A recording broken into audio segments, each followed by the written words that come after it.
The good news, as the title of this video implies, is that you do not need a chicken coop. The bad news is that that's kind of a fake out title, because what I'm about to talk about is how you need lots of chicken coops. Here on our farm, we have a policy where any animal we bring onto the farm, whether that's a chicken or a duck or a quail or a goat or a dog or a cat even, if we bring an animal onto the farm, we have to bring a whole herd onto the farm. We don't really want to bring on pets. We want to bring on assets onto the farm.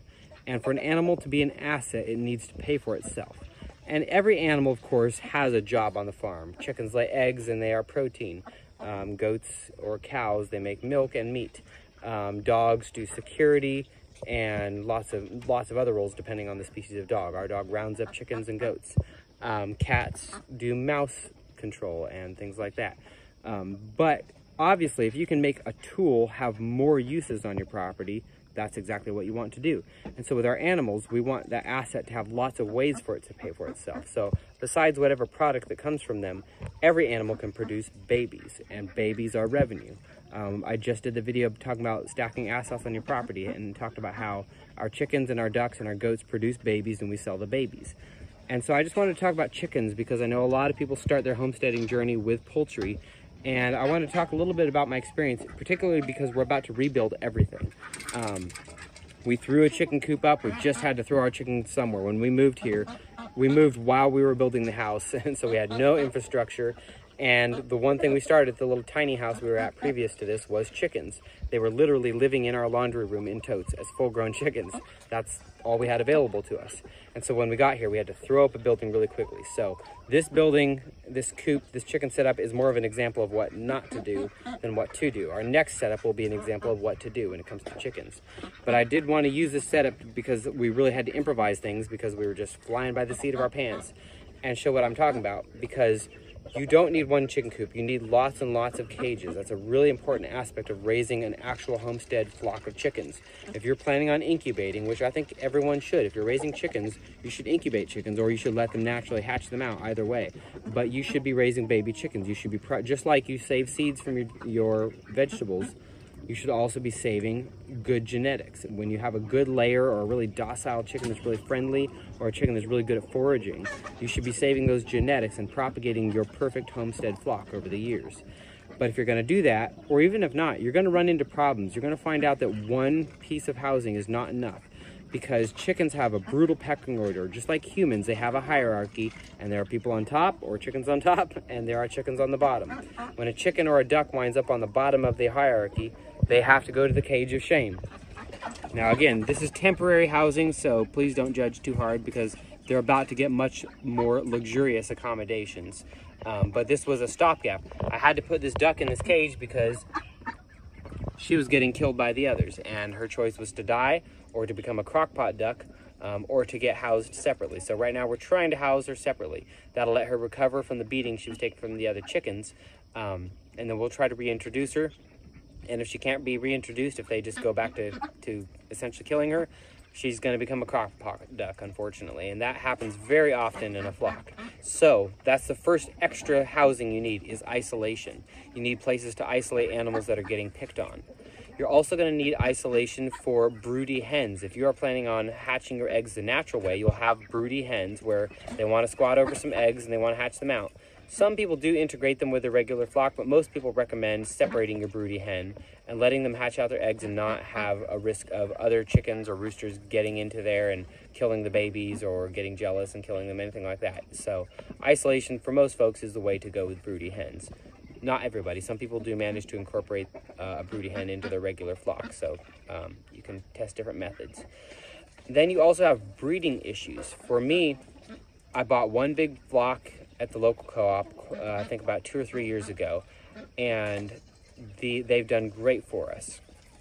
But the problem I have now is that I want to keep expanding my Americana genetics. But the problem is I have the rooster and the hens have produced a bunch of offspring, and I have those offspring growing out in these cages. But the problem is I can't breed them to the rooster that I have, so I need a new rooster.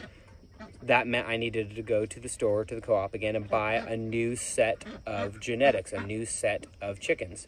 And so those have to stay separate. And actually, I had to do the same with the ducks. The duck males are related to the females, so I can't breed them. And I have the policy, as I mentioned, of every animal on this farm has to be a breeding program. And so that meant that I had to get a new flock of ducks. So we got those from the wonderful folks at Honeysuckle Farms. They've got a great Facebook or a great YouTube page, by the way. But I needed some new genetics, so they're growing out in there, and they're about to get a new home as well. There's actually also chickens in there, new Americana chickens that we're raising. So I had to keep those genetics separate from the other rooster because that's their dad. And we don't, I know this is Tennessee, but we don't want to get, you know, that close with our lineages here. So even if it is the South. And then of course we have lots of grow outs because as we make babies, they need spots to grow out. These guys have outgrown their cage. They're ready to go to a new one. That's our broilers. That's our new replacement Americana flock. And we've got even littler baby chicks in here. And we have some quail that we tried randomly. So all this to say, if you have a real flock of chickens in a really practical homestead where you are raising your own, where you're gonna have problems, you need to isolate birds, you need lots and lots of cages, lots of coops. It's more than one. And so I'm gonna show that on our next build. As we build our barn, which is gonna be over here, it's gonna be for all of our animals. It's gonna be for the goats, the ducks, and the chickens. And as we build that out, now we know what to do, and we're gonna do it right this time. And so we're gonna build multiple cages for the chickens. We're gonna build them with super easy access so we can get in and out and via tractor or via shovel and wheelbarrow. It's gonna be very easy access into every single coop so that we can easily we can load in these wood chips, and then we can turn that into the foundation of our farm, compost. And so not only is our barn going to be a chicken breeding machine and a goat breeding machine and a milking parlor and an egg collection point and all of that, it's also going to be a composting machine. And so I hope to track that build on the channel and show what we learn and what we do as we develop it out. But so I was showing you kind of what not to do over there because it's messy. We've been really improvising using random cages we have around the property and throwing together whatever we can with scrap materials. But that being said, what you really need to know is you're going to need a lot of cages for poultry, a lot of coops. So plan that into your build. You might have already found that out the hard way, but I encourage you to think about that as you plan your animal housing because our animals are a part of the creation God has given us to steward, and it's important that we treat them with dignity and respect and give them really good lives. I know the golden rule doesn't necessarily extend to animals, but I don't think it hurts to treat an animal the way that you'd want to be treated. And that includes giving them adequate housing and really solving their problems. You know, we're in charge of them, and we have domination over nature, and we are supposed to really create a good environment around us. We can sculpt the Garden of Eden around us, and part of that means making our animals happy, healthy, and safe, just like ourselves. So hopefully that's helpful. In the meantime, y'all, I'll see you around, and happy homesteading.